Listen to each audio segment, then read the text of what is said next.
Hey, good afternoon, everyone. Welcome back to the next session in our Prince William Sound Natural History Symposium. My name is Tim Lydon, and I will be the host for this session and the first concurrent session. It starts in a little bit. And just a couple of technology notes. If you're just popping into the symposium for the first time, some helpful hints is your chat box on the lower right-hand side. You can join into the conversation, or you can ask a question about the technology if you're having any trouble. There'll be some pinned notes up there to help you navigate the technology, and there's one right there. And then also kind of on the right-hand side of the screen at the bottom is ask a question. You can ask a question of the presenter, and if there's time at the end, we can, have that person address your questions. And then a really important tool is in the upper left-hand side, which might be over there. It says schedule in capital letters. And if you get bumped out or need to move between sessions, you can go to that schedule session, that schedule button, and you'll see all the afternoon's sessions. And so now I have the pleasure of introducing Dr. John Morton. Our next talk is entitled The Ecological Effects of a Warming Climate on the Kenai Peninsula and Prince William Sound, by Dr. John Morton, who is on the executive board of the Alaska Wildlife Alliance, and he was the supervisory biologist at the Kenai National Wildlife Refuge from 2002 to 2019. He has worked on climate adaptation for over a decade, and I had the pleasure of seeing John talk maybe 2 years ago now, and it stuck in my mind for this project. I was like, boy, John's such a good speaker and has such a wealth of knowledge. It'd be really great to have him in the symposium one year. And then also, I enjoyed reading an article that John was interviewed for in the Yale 360, if you're familiar with that. It's a really great article on climate change and the Kenai Peninsula and some of the really tantalizing things that John has been working on. So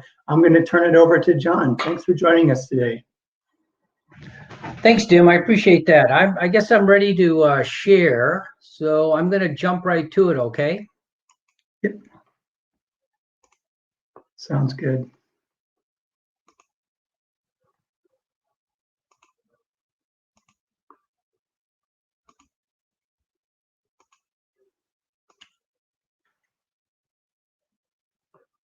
Do you see anything yet?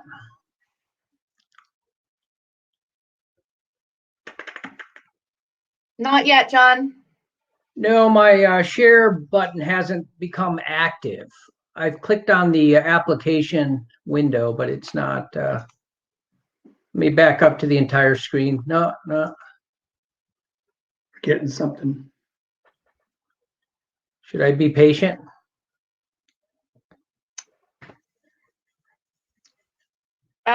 You could try canceling out and starting to share again.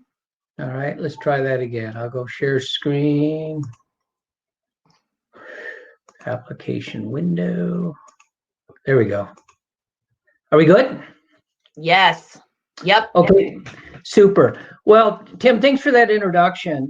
This is what I'm really talking about is a landscape view of what I would call terrestrial trends on the Kenai Peninsula in response to a changing climate. And I really want to thank Willow and Chelsea for talking about acidification earlier, and Rob Campbell talking about, the heat waves in the marine environment, because I think those two really touched on a lot of the marine pieces. So I'm glad that happened. I don't know if that was planned that way, but it's really kind of left a nice big gap for me to talk about some of the terrestrial impacts. I got these two photos up here that I really want you to look at. The one on the lower left is, of course, the Sitka spruce forest, which is common in Prince William Sound. And on the right, you see the 2019 fire, the Swan Lake fire that we had on the western side of the peninsula. And I think these two photographs side by side kind of show how much different the two sides of the peninsula are. And basically what I'm doing is I'm sharing my 17 years of experience doing research and management on the western side of the peninsula with you. So it's a little bit Kenai-centric, but the good news is that the eastern side of the peninsula, as you know, forms one side of Prince William Sound, and it's very, you'll see that it's very representative of what's happening elsewhere in Prince William Sound. So let's move on here. Next slide. So everybody knows what the Kenai Peninsula looks like. You know, the dark green there that abuts Prince William Sound, that's Chugach National Forest. The light blue there is Kenai Fjords National Park. And that lighter green is Kenai National Wildlife Refuge. And I want people to remember that, you know, up in that upper corner there of Turnagain Arm, between Portage and Whittier, there's an isthmus that connects the 6 million acre peninsula to mainland Alaska, and it's a very, very narrow strip. And this is the strip that we're expecting, you know, colonization of species as they move northward in latitude and upward in elevation. Next slide. So I'm going to show you some airport data from three communities on the Kenai Peninsula. And again, Seward is very representative of Prince William Sound. And the importance of this data here, I'll just slide over to it. The importance of this data is this is real data, okay? This is not model data. This is stuff that's coming right out of, you know, the airports. And it goes back, in some cases, as far back as 1920. But most of the real data starts around 1940, about World War II, give or take.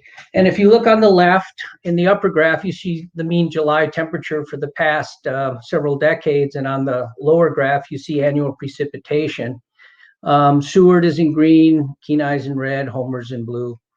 And basically, you see in the temperatures, you see these upward trends in the data coming up to 2020. The western side of the peninsula, you know, represented by the Kenai in red there, is definitely a little bit faster increase, and so we are warming quickly.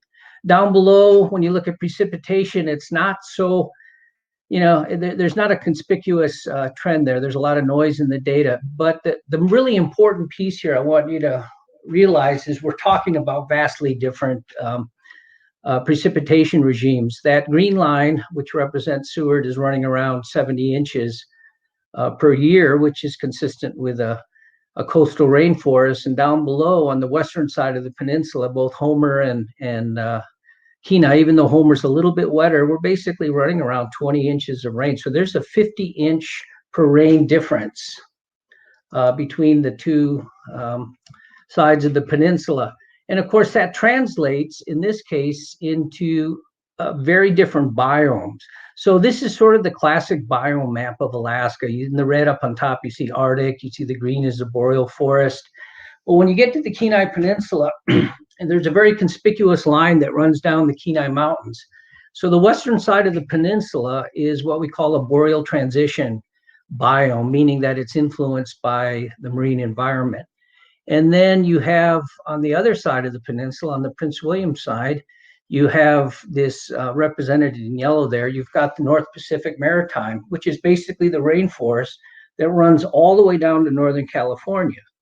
So the way you need to look at this in a climate changing world is that the Kenai Mountains represents the leading edge of the coastal rainforest as it tries to move north.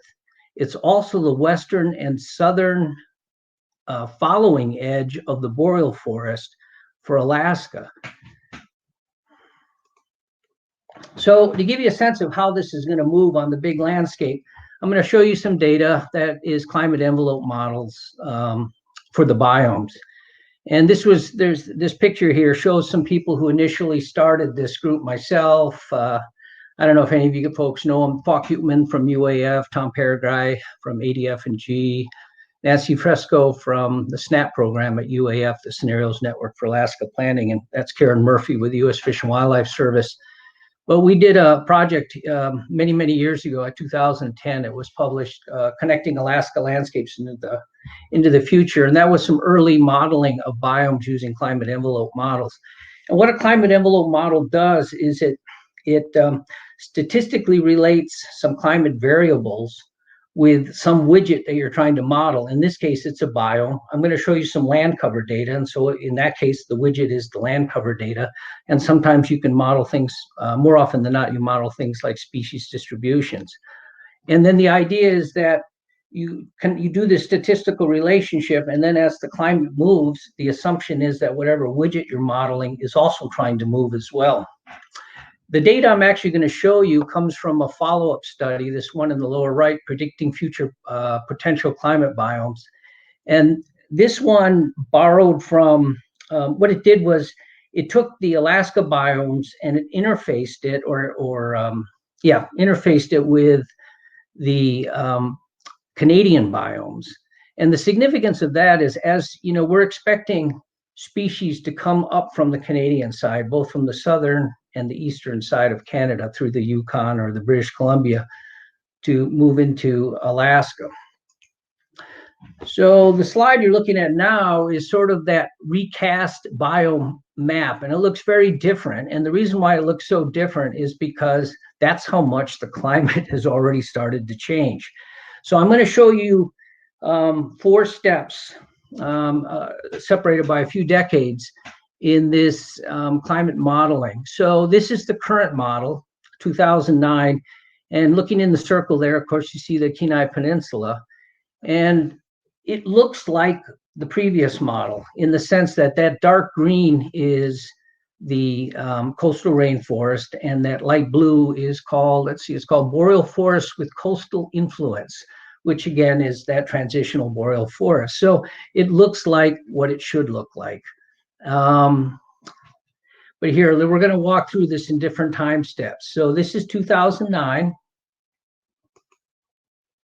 This is 2039. And what you're seeing there in yellow, that beige color, that's grassland. Okay, that's 2039. Here's 2069. Here's 2099.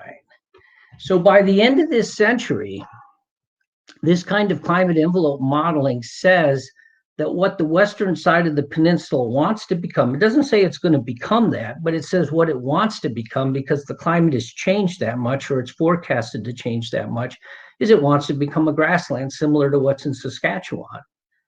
Over on the eastern side, what's going on is it pretty much stays a rainforest, and that's good news if you're in Prince William Sound. And I think this is really kind of cool, because what it really highlights is if you consider the Kenai Peninsula a local effect, I guess we could consider it a regional effect, but what it really highlights is the rain shadow effect by the Kenai Mountains. So what you have to kind of imagine here is that all of our big storms are out in the Gulf of Alaska. They're kind of centered off to the southeast. And when they do come in, they come in headed towards the northwest. And basically, as these storm fronts hit the Kenai Mountains, and you get that uplift as they go up over the mountains, it's called orographic uplift, it drops its rain on the Seward side of the mountains. And so by the time it gets over to the city of Kenai side, it's pretty much dry. And in fact, the driest parts on the Kenai are immediately adjacent to the foothills of the Kenai Mountains. Just basically when you come out of the mountains there and you drop down onto the Kenai lowlands. I'm going to step this down a little bit more. This is some more climate envelope modeling, but in this case, we're using some land cover data from the National Land Cover database. And this shows the larger Prince William Sound area. And we've modeled this a little bit differently. Basically, we're kind of modeling out to 2069. And what we're doing here is we're coloring the pixels that change to kind of give you a sense of what's really happening. So this is big change. So the kind of very dark green is afforestation. And by afforestation, I'm not talking about reforestation, I'm talking about afforestation. So this is new forest or novel forest moving into an area that previously wasn't forest.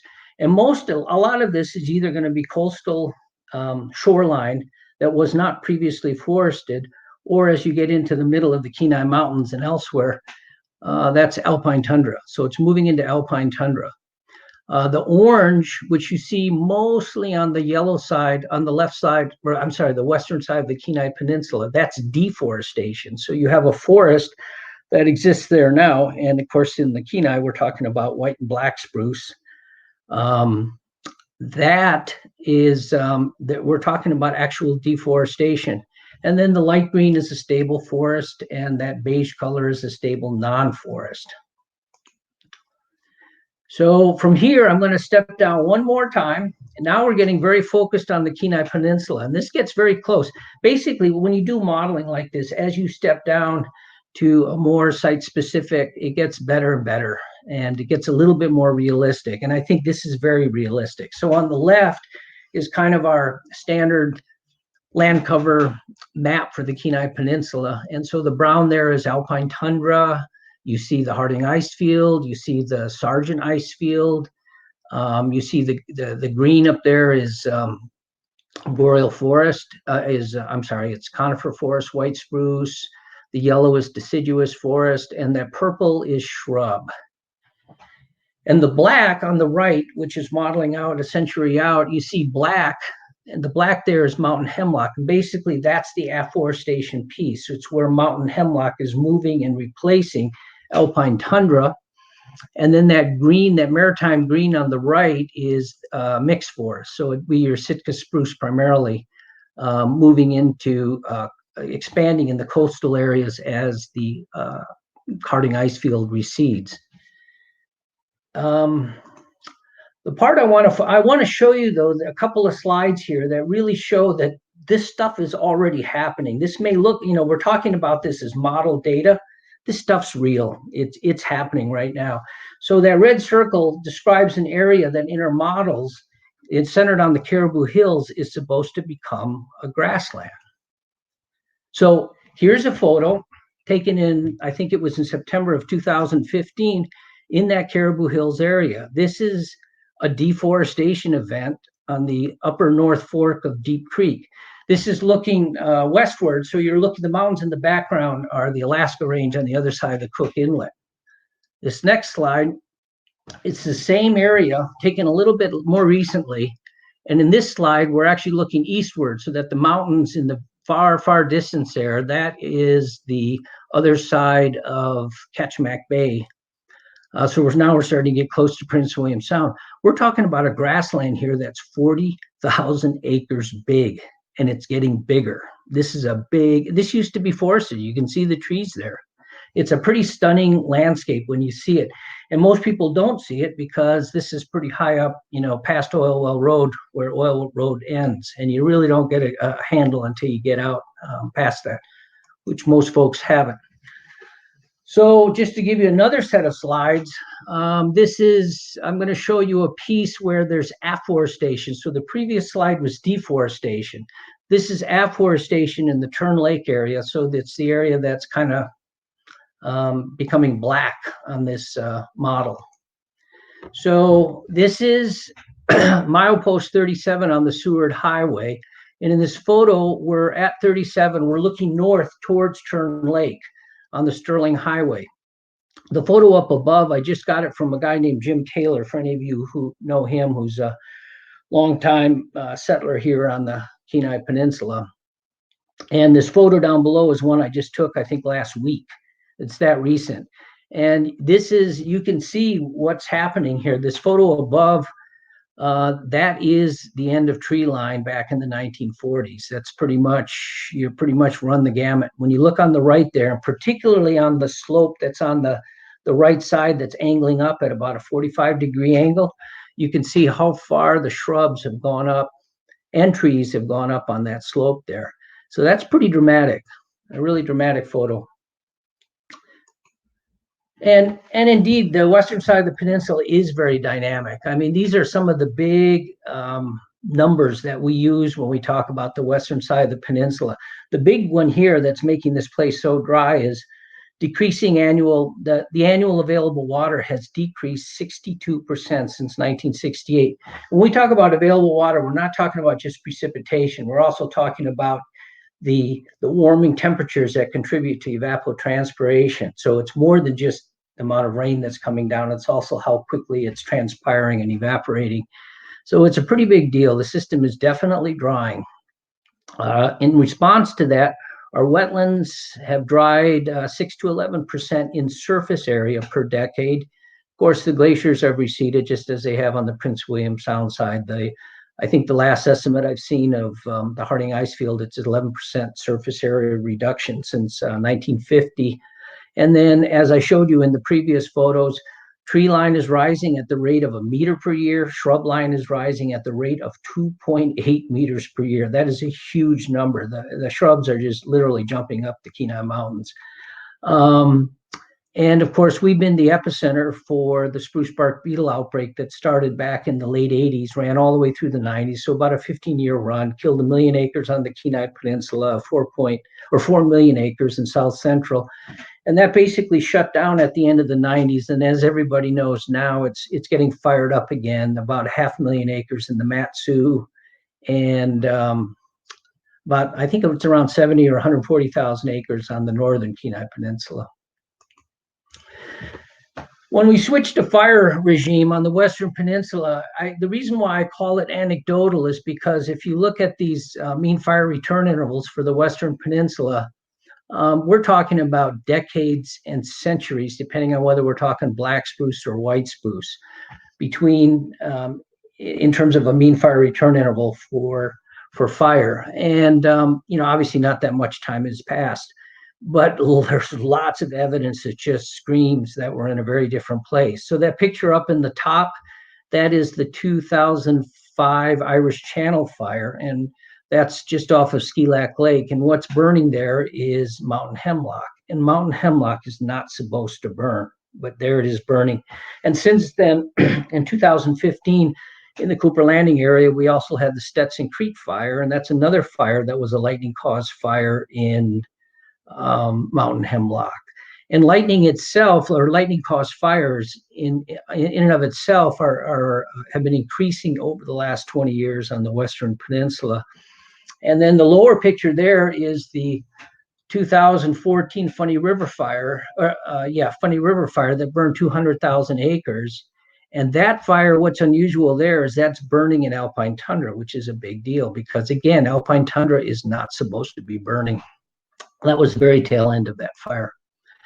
The other big, big datum that's just kind of screaming is that this photo here shows the 2005 Tracy Avenue fire. That was the first fire to burn in grassland on the Kenai Peninsula, actually maybe in Alaska.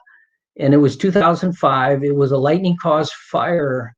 It was a human-caused fire. It was a spark from a utility line that eventually caused a 5,400-acre fire. But basically, it started in grass. And the big deal there is it started on April 29th in grass.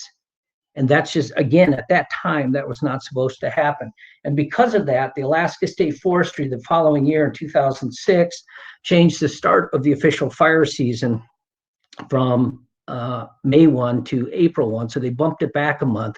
And since that 2005 fires, we've had several grassland fires on the Kenai, including the big one was the 2007 Caribou Hills fire that burned 60,000 acres of primarily grassland.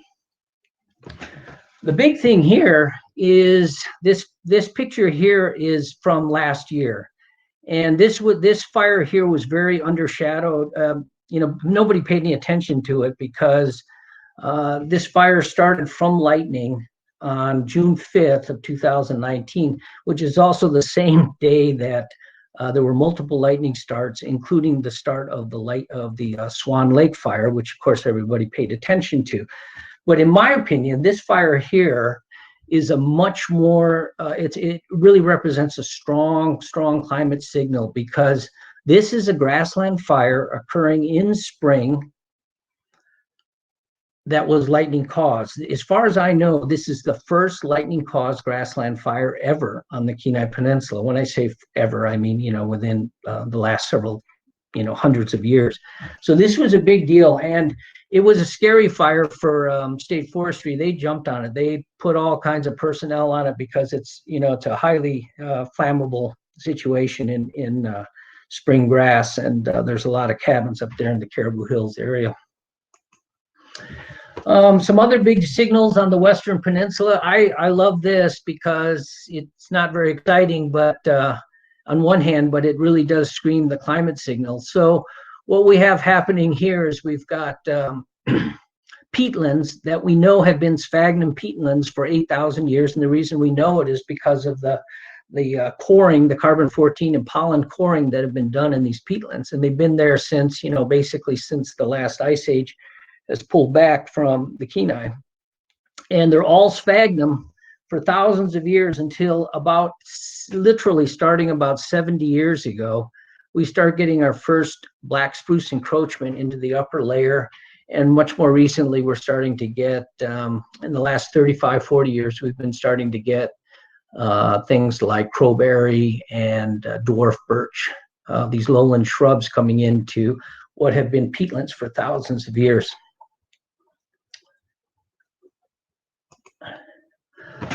This is a strong signal. Even though this is of the Cook Inlet, I'm absolutely certain this is happening on the Prince William Sound side. We just happen to have Sue Mauger from the Cook Inlet Keeper. She's been monitoring 48 non-glacial streams. And the reason why, the significance of non-glacial streams is that non-glacial streams are sensitive to air temperature. So as opposed to glacial streams, which are obviously refrigerated by glacial waters. So non-glacial streams are the ones you really want to monitor if you're looking for an air temperature change effect in the water column. And this is one of our old slides that I used up till a couple of years ago. Basically, 47 of the 48 streams that she's monitoring in the Mat-Su and on the western side of the Kenai Peninsula, they all show different levels of high temperatures in July that have sublethal physiological effects on salmon. So you see in that slide there, 47 slides were greater than 13 degrees C, 39 were above 15 degrees, and 17 actually hit above 20 degrees C, which is very, very hot for salmon. But the really remarkable thing, and that's this next slide, and it's not that important that you see all the detail, but again, on the left there are those 48 streams that she's monitoring. The piece that's interesting here, this is from 2019, last year when we had that phenomenal drought and very high temperatures. And what happened there is in several of her streams, the temperature values exceeded anything that was forecasted that were forecasted to not occur until 2069. So we leapfrogged last year in a big bad way. Everything jumped ahead of anything she had predicted using Scenarios Network for Alaska Planning data. And probably the hottest stream was the Deshka River up there in the upper Mat-Su. That hit 80 degrees in July, which is just, that's bathwater. We see changes in birds, changing migration window. We see, birds are coming earlier, they're coming later. We've got lots of new species showing up on the Kenai. And of course, the western side of the Kenai is having bluff erosion at the rate of a foot per year over the last 50 years. The big deal here is that sea level rise really isn't having much of an impact either on the Kenai or in Prince William Sound because we're having uplift of the surrounding land, and it really has been negligible. I think the reason why it's so big here on the Cook Inlet is because there's been more severe storms, so more wave action. And the big deal is a lot of that occurs in the winter, and in the last several decades, sea ice in the Cook Inlet has been declining, so you have a longer fetch. And I think we're getting more erosive wave action. So I'm going to switch over to Prince William Sound, and Prince William Sound seems a lot sleepier, and relatively speaking. And I encourage people to look this up. I gave the link down below. It's a free download. This was done by the Forest Service. It's a climate change assessment for the Chugach National Forest in the Kenai Peninsula. I have a chapter in there on caribou, moose, and Sitka black-tailed deer. So if you're interested in that kind of stuff, it's in there. It's a very good document. It was Chugach Forest took the lead. University of Alaska Anchorage was also a participant. Kenai Fjords National Park. Lots of folks participated in this. But very quickly, here are some of the, it's going to warm over the next 50 years. We're going to get more precipitation on the Prince William Sound side, but it's going to be much more variable. We'll have more storms. The form of precipitation changes considerably. I'll show you that in a little bit. And of course, shorter and less severe winters.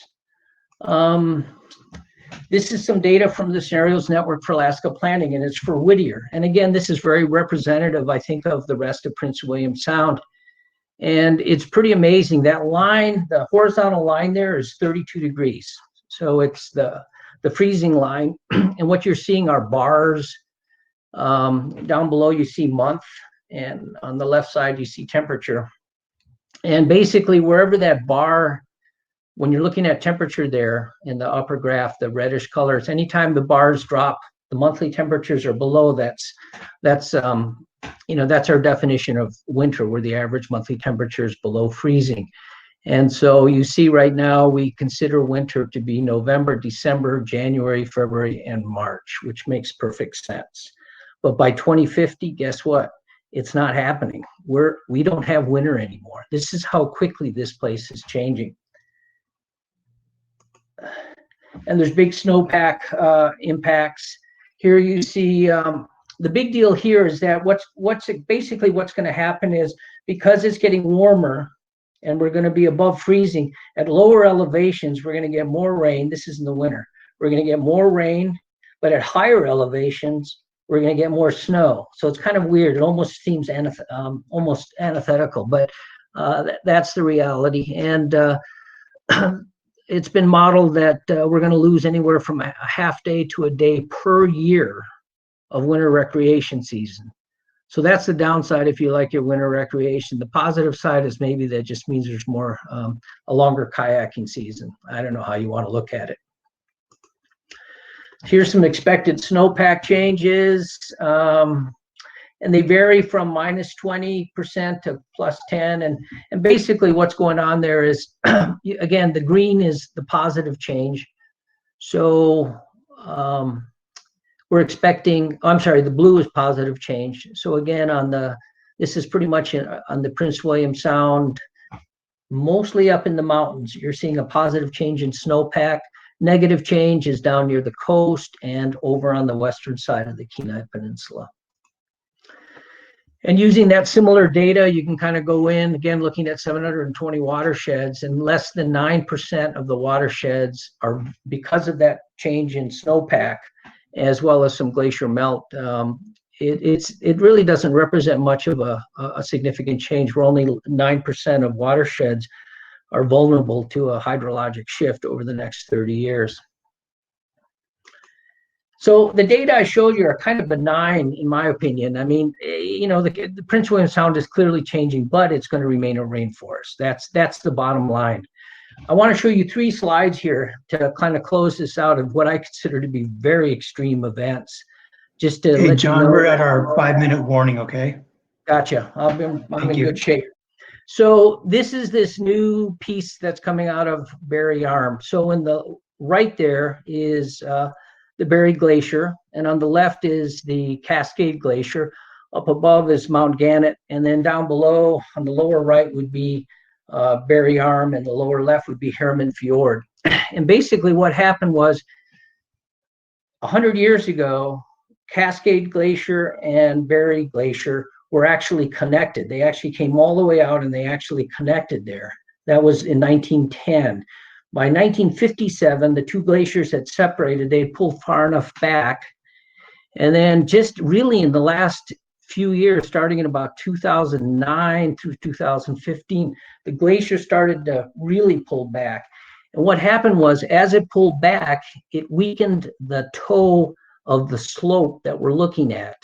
And by weakening the slope, you set this situation up for a total collapse of the slope. And that yellow line is showing roughly, I had to kind of sketch this in, basically a 600-foot landslide area.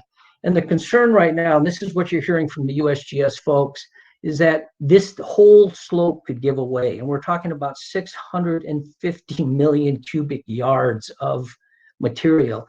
And should that happen, the entire upper valley there would fill with dirt. We're talking about a tsunami that could be several hundreds of feet tall in Harriman Fjord and in Barry Arm, Upper Barry Arm. And it would take only 20 minutes to hit Whittier. And by the time it hit Whittier, it'd be about, their estimate is about a 30-foot tidal wave. So it's a scary thing.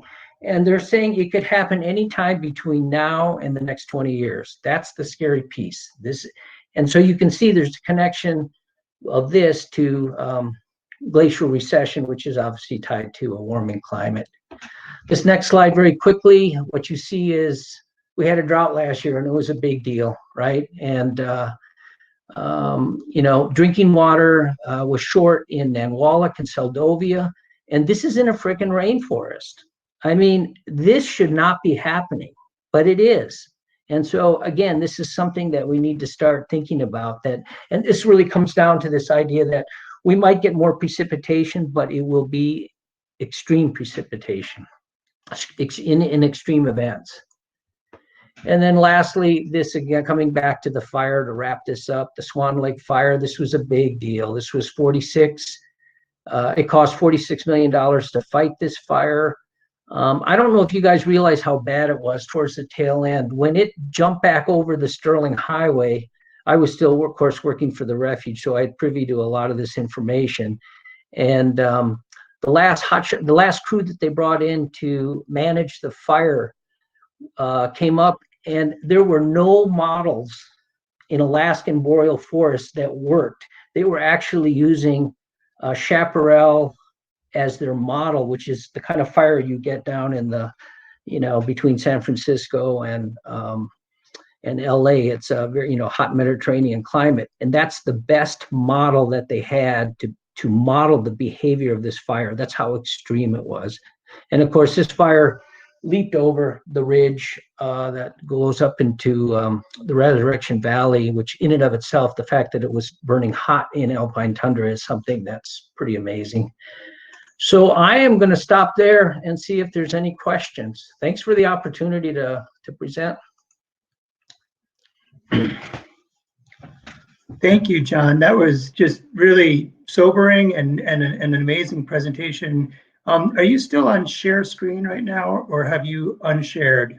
I can unshare. I thought I did. Oh no, I see where I need to be. Sometimes there's a lag, so I wasn't sure. Oh, hey, look there. So I do have a few questions here that have come across, but I have to, we're short one host, and I have to get over to the concurrent session. But I want to ask you, choose out of a couple questions here. You showed a slide of mountain hemlock burning on the Kenai Peninsula, and living here in Girdwood, we have a lot of mountain hemlock all around us, in Prince William Sound too, of course. So was that just like a smoldering fire, or was that like laddering up into the trees? What was the character of that fire? Well, the initial Irish Channel fire really, the one in 2005 in Ski Lac, that scorched, I think, about 1,300 acres. But and I don't remember how hot it was. The thing I do remember about the Stetson Creek fire is that was scary. That one almost burned down Cooper Landing, and that was a very, very hot fire. And for those of you who know Cooper Landing, we're talking behind Sackett's Bar and Grill, which is a great place. It was that area that burned up there. It was a pretty small fire, but it was really hot, and they really had to bring in a lot of helicopters to douse that thing. Excellent.